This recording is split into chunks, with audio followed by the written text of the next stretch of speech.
Moment Lokpal ಆಗಬೇಕಾಯ್ತು, Lokayukta ಆಗಬೇಕಾಯ್ತು, ಯಾವುದೂ ಬರಲಿಲ್ಲ, ಭ್ರಷ್ಟಾಚಾರ ಹೋಗಲಿಲ್ಲ, ಬೆಳೆದನ ಇದೆ ಅನ್ನುವಂಥ ಮಾತನ್ನು ಹೇಳ್ತಾ ಇದ್ದಾರೆ. ಆ ಮಾತು ಸತ್ಯನೋದು. ಇವತ್ತು ಯಾವ ಆಫೀಸ್ ಹೋಗ್ತೀರೋ ಹೋಗ್ರಿ, 27, 22, 30, 40 ಡಿಪಾರ್ಟ್ಮೆಂಟ್ ಇದ್ದಾವೆ, ಎಲ್ಲಿ ಹೋದ್ರೂ ನಿಮಗೆ ಭ್ರಷ್ಟಾಚಾರದ ಅನುಭವ ಅಂತ ನಿಶ್ಚಿತವಾಗಿ ಹಾಗೆ ಆಗ್ತದೆ. ಲೋಕಪಾಲ್ ಮಾಡಬೇಕಂತ ಅಣ್ಣಾಚಾರ್ಯ ಅವ್ರ ಜೊತೆಗಾರರು ಎಲ್ಲರೂ ಸಾಕಷ್ಟು ಪ್ರಯತ್ನ ಮಾಡಿದರು. ಅದನ್ನು ಹಂತಕ್ಕೆ ಬಂತು ಮನಮೋಹನ್ ಸಿಂಗ್ ಸರ್ಕಾರ ಇದ್ದಾಗ.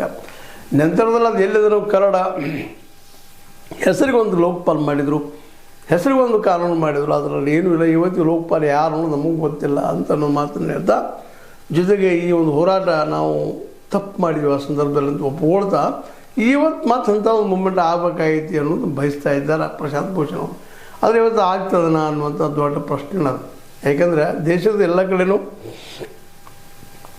ಸಾಕಷ್ಟು ಅಸಮಾಧಾನ, ಸಂಕಟ, ಬಡತನ, ನೋವು ಎಲ್ಲರೂ ಅದಾವೆ. ಆದರೆ ಸಂಘಟಿತರಾಗಬೇಕು ಅನ್ನೋದು ಸ್ಥಿತಿಯೊಳಗೆ ಯಾರೂ ಇಲ್ಲ ಅನ್ನುವಂಥದ್ದು ಅಷ್ಟೇ ಗಮನಿಸ್ಬೇಕಾಗಿದೆ. ಯಾಕಂದ್ರೆ ಜನ ಇವತ್ತು ಸೋತು ಹೋಗಿದ್ದಾರೆ. ಮಾರ್ಕೆಟ್ ಕೈಯಲ್ಲಿ ಸಿಕ್ಕೊಂಡು ದಿನ ಬದುಕನ್ನು ನಡೆಸೋದು, ಹೊಟ್ಟೆ ಊಟ ಮಾಡ್ಕೊಳ್ಳೋದು, ಬದುಕು ನಡೆಸೋದು, ಮಕ್ಕಳು ಶಾಲೆ ಕಲಿಸ್ಕೊಳ್ಳೋದು, ಇದರಲ್ಲಿ ನಾವು ದಿನಗಳನ್ನೆಲ್ಲ ಕಳೀತಾ ಇದ್ದಾರೆ. ಹೀಗಾಗಿ ಈ ಹೊಸ ಮೂಮೆಂಟ್ ಆಗ್ತದೆ ಅಂತ ನನಗೆ ಅನಿಸೋದಿಲ್ಲ. ಬಟ್ ಅದು ಆಗಬೇಕು ಈಗ ಅನ್ನುವ ಅಭಿಪ್ರಾಯವನ್ನು ಪ್ರಶಾಂತ್ ಭೂಷಣ್ ಅವರು ವ್ಯಕ್ತಪಡಿಸ್ತಾ ಇದ್ದಾರೆ.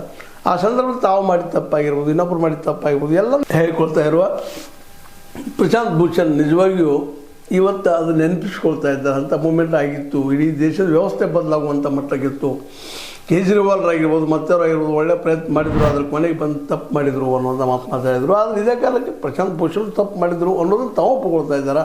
ಅದು ಸತ್ಯನ ಹೌದು. ಯಾಕಂದ್ರೆ ಆವತ್ತು ಕೇಜ್ರಿವಾಲ್ ಇಟ್ಟಂಥ ಹಾದಿ ಸರಿ ಇಲ್ಲದೆ ಹೋಗಿರ್ಬೋದು. ಬಟ್ ಕೇಜ್ರಿವಾಲ್ನ ಮುಂದಿಟ್ಟುಕೊಂಡು ಒಂದು ಅಣ್ಣಾ ಹಜಾರೆ ಅವ್ರನ್ನ ಇದ್ರಲ್ಲಿ ತೆಗೆದುಕೊಂಡು ಬಂದ ಆ ಮೂಮೆಂಟನ್ನು ತಮ್ಮ ಪರವಾಗಿ ಮಾಡ್ಕೊಳ್ಳೋ ಸಾಧ್ಯನೂ ಇಲ್ಲಿತ್ತು.